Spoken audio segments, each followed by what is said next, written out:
Well, hello friends, and welcome back to God's Blueprint for Raising World Changers.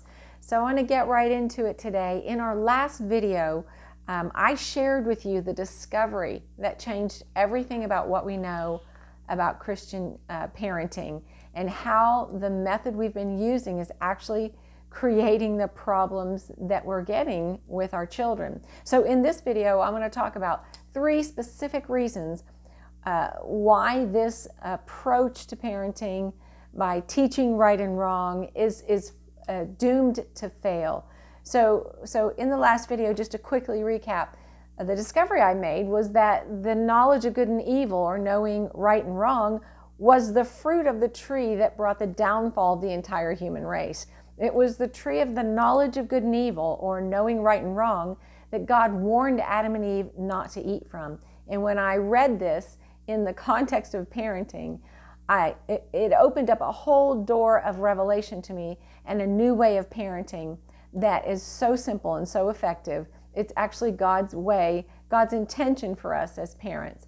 And so I'm here to share with you 3 specific reasons why this method fails. Now, if Adam and Eve had never eaten from that fruit, this would be irrelevant. But because they have, then the way of operating through the knowledge of good and evil has become the default mode of the human race. We naturally default to that unless we consciously choose not to. And we'll see why in just a minute. So the first reason that this approach to parenting is doomed to fail, and when I say this approach, I mean teaching your children right and wrong, telling them what to do. When they don't do it, you punish them, so that hopefully over time they will learn to obey or do what you say. So there's 3 reasons why this method is doomed to fail. So the reason number 1 is, as we've already said, the knowledge of good and evil is what separated Adam and Eve and the whole human race from God. And so when we teach our children this knowledge, this knowing right and wrong, and teaching them to operate through good behavior, hoping that they'll choose good instead of bad, it brings death to them as well. And what we're talking about is spiritual death, because when Adam and Eve ate that fruit, it separated them from God. And separation from God is spiritual death. And so when God said, "In the day you eat of it, you will die," that's what he meant. It'll separate you from me. You will no longer be connected to your spiritual source. And so what happened was, then they began operating from their natural human understanding, or their carnal mind. And so we know that the way they saw everything changed completely, starting with themselves. Because prior to that, they looked at themselves and they said, "Oh my goodness, we're naked," and they were ashamed and they covered themselves. But it says prior to that they were naked and unashamed. So until they ate the fruit, they were still naked, but they didn't see themselves in a shameful way. But now their nakedness was shameful to them. And so you can see from that the way they saw everything completely changed, because now they're not seeing through their spiritual understanding or their spiritual eyes. They're now seeing with their natural eyes through their human understanding. And that's what happens to our children. So the other thing, the second reason that this method is doomed to fail, is that it's behavior focused. When we talk about right and wrong when it comes to our kids, what are we talking about? We're talking about behavior. We tell them something to do, an external action or behavior, or something not to do, like don't eat the cookies, or don't touch that, or don't play with that. It's all about behavior. And if they don't do it, or they do it, if they contradict our command, then we punish them. And so it's all about behavior. It's all external focused. But we know that God doesn't look at outward appearances. He looks at the heart. That's what's important to God. And honestly, behavior doesn't have any merit in the kingdom of God. We aren't justified before God based on our behavior. In fact, that's the good news, that Jesus paid for all of our bad behavior, all of our mistakes, all of our shortcomings as far as behavior goes. The law was all about behavior, about doing this and not doing that. It was all about externals. And Paul tells us that was the flaw of it. That's why it was weak, because it addressed the flesh and through the flesh. Like we were trying to change our behavior to conform to this list of commands. Well, the list of commands was never given as a means of justification before God. And he reveals in the new covenant what is required, and that is to believe. So we're justified by believing, not behaving. And so when we focus on behavior with our children, we're drawing them into that behavior-focused mentality that, as I said, has no merit in the kingdom of God. Now, good behavior has merit in the world, and we want our children to be well-behaved. And make no mistake about it, I am not saying that our children should be allowed to behave any way they want. In fact, the way I'm going to teach you to parent, you'll be able to change their behavior instantly and permanently, because God's way of doing things is so much more effective than the way we've been doing it. And so behavior modification, which is what we've been doing all along, is really just addresses that outward behavior. So let's see here where I am. Yeah, and the other thing about addressing behavior through that parental control, that reward and punishment, approach where, you're the boss and you tell them what to do, and if they don't do it, they get punished, etc.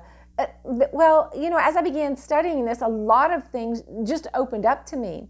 And then after I saw them, they were confirmed through other sources.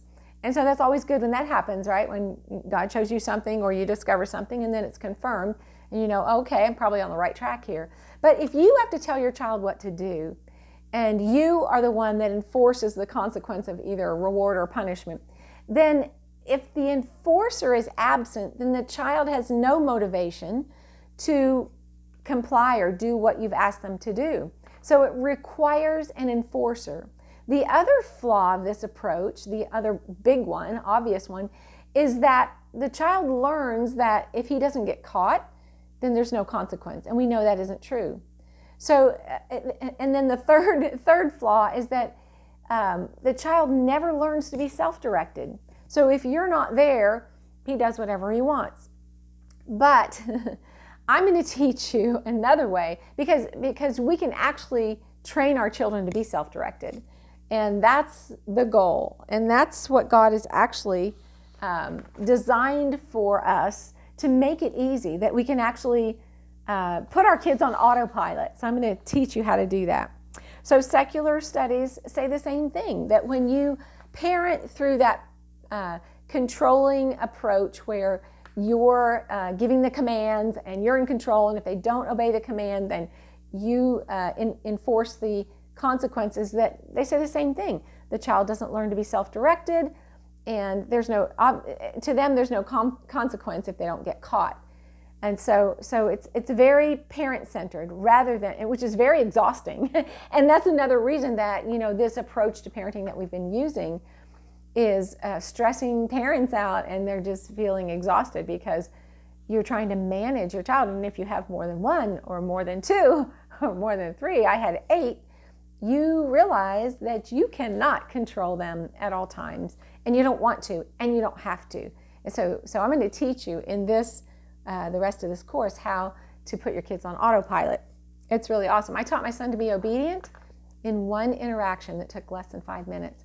And he was about 2 years old, and it was instant and permanent. So I'll teach you that. It's going to be awesome. But that's the way God designed it. It's like I said, when you pick up the right tool, it becomes really easy. So, is that 3 reasons? No, the third reason, here it is. Sorry, it's on the next page. So the third reason that this approach is faulty, and this is a big one, this is scientific, and it's about how our children develop. It doesn't recognize a young child's cognitive ability. So a child is born in a brain, their brain develops over time from the bottom up. The last part to develop is the logic, the reasoning, the problem solving, and decision making part of our brain. That doesn't develop till about age 13, and which is interesting, because in the Hebrew culture, that's when a child was held accountable to the commandments. So you've heard of a bar mitzvah? That literally means son of the commandments. So in the Hebrew culture, which is where we get our scriptures, where Christianity came out of, and so it's important to understand the culture. In that culture, their children were not held accountable to God's commandments until they were 13. Prior to that, the parents were responsible for the children's behavior. But I'm going to tell you that you can create the behavior you want long before 13. In fact, the earlier you do it, the easier it is and the more permanent it is. You can start at birth, program your child to be obedient, and you can just do it and it's done. So it's pretty amazing when you learn how. So let's talk about cognitive ability. So a baby is born in a completely receptive state. From age 0 to 3, he's in this delta brainwave state, which are the same brainwaves you and I have when we're sound asleep. And so he's not even conscious. That's why most of us have no conscious memories before age 3, because we weren't even conscious yet. We were in this dreamlike state. It's like we're asleep with our eyes open. That's the way one psychologist put it. And so they're taking everything in. They take in information, but they don't have any ability to evaluate or judge information, whether it's right or wrong, good or bad. It all comes in the same as fact, and it's filed away. And that's why a child believes anything you tell them, because they don't have any ability to decide whether it's true or right or it even makes sense. So everything they experience in those early years is just true to them. So they can't make decisions or choices. They're completely impulsive. So they're not a child even after age 3. From 3 to 8, then they're in the alpha and theta wave state, which is the brain waves that you have when you're in a deep meditative state. It's almost like right before you fall asleep. Do you ever, you're about to fall asleep and all of a sudden you get an amazing thought and you wake up and write it down? I do that all the time when I'm preparing these lessons. It's like, Lord, how do you want me to present this? And I'll lay down to go to sleep. Happened just last night. And I wake up and I'm like, oh my gosh, that's amazing. And I have to write it down. And so that's because, again, your thinking is kind of, you're not really thinking, you're just in a more receptive state. So from age 3 to 8, children are still highly suggestible, meaning they'll believe just about anything. They don't really think about things whether they're true or not. In fact, it isn't until age 8 that a child knows the difference between fact and fiction. And if you think about it, that's about the age that kids figure out that Santa Claus is a myth, right? So that makes complete nonsense to think of, a man who flies around the world in a sleigh pulled by reindeer and goes down chimneys and all that. The kids believe it. Why? Just because you tell them. They don't think about whether it's feasible or not. But once they start understanding fact and fiction, they start understanding, oh, that's not really sensible, right? So that's usually around age 8.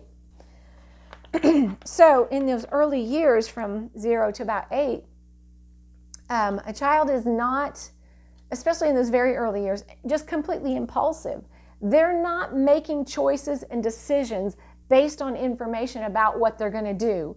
They do what they do just impulsively. They don't think about playing. They just play, right? They don't think about, getting something to eat because they're hungry. They're just hungry. They just go get something to eat. They're not thinking about, oh, mom said not to eat anything. We're going to have dinner soon. And so we're expecting kids to operate at a cognitive level that they're not at. They don't even have the ability. Now, can you teach your child not to do something through the old method? You can. It's the same method they use to train lab rats. Because if you experience pain enough times based on a certain behavior, you'll stop doing that behavior. But that isn't obedience. That's not even positive training. That's just compliance for the sake of survival to avoid pain. And so there's a much better, much easier way that doesn't involve any physical pain to your child that you can teach him to be obedient. So we're going to get into that soon. So those are the 3 reasons that when we teach our children right and wrong, that it's doomed to fail. Number 1, it separates them from God, because that knowledge of good and evil is what separated Adam and Eve from God. Number 2, it's focused on the flesh, and we know from Romans 8 that when we're led by the flesh, it leads to death. And so, and then reason number 3 is because of the cognitive state of your child.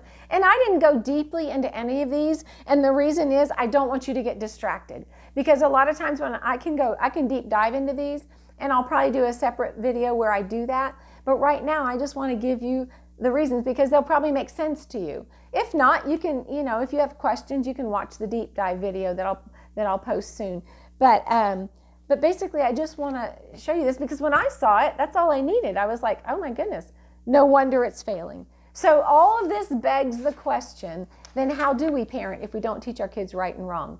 Well, the reality is there was another tree there all along called the tree of life. And that's what I'm going to teach you how to do. How to parent from the tree of life and bring life to your children and life to your relationship with them. And it's so easy, you will be blown away. So I'll see you in the next video. Until then, take care.